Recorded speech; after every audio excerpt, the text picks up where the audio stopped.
Flying Patriots, we're going to welcome their cultures and enrich our own because we're pulling in all these other cultures.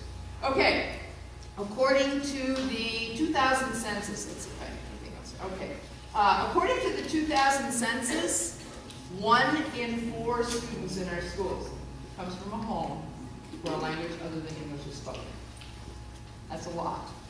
Projections indicate that this number will continue to grow.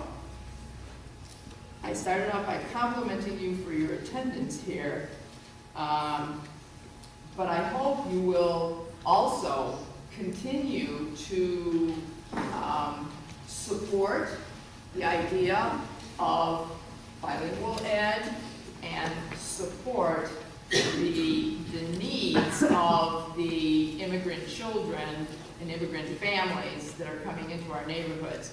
If you're in education, you're going to see it the minute you go into your clinical practice.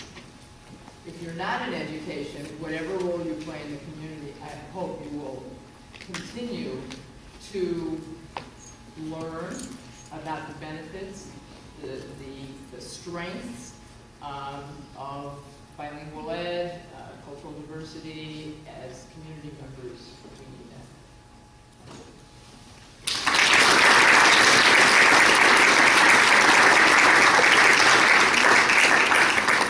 Well, Dr. Greenwood and Dr. Mackey have provided some provocative ideas, and we have about 10 minutes to take questions from the audience. Both told me that they very much would like to exchange with the participants here.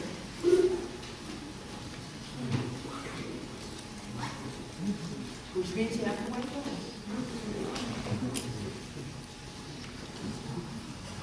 Yes, thank you. I'll ask what nobody else wants to. To both of you, if we could enact today one change that would assist immigrants that are currently in our country, what would that be? What's most needed at this point in time in our country? The problem is that it is tied to so many different issues that it's hard to say, okay, push this magic button like in the commercials and everything gets better. All right? The problem is an attitudinal problem and a sense of confidence. When Barack Obama was elected, there was a temporary surge that reflected this hunger that we have for hope, for change. Since the change did not take place nearly as rapidly, now we have a rebound effect in which people are even more cynical than they were before. Neither was legitimate, but they're powerful in their effects.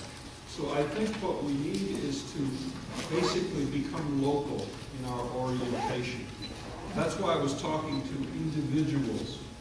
The key is always in the hope and faith of the individual, and to work on trying to reach out, because we frequently are far better in working in our local group than we are in our awareness of the national things.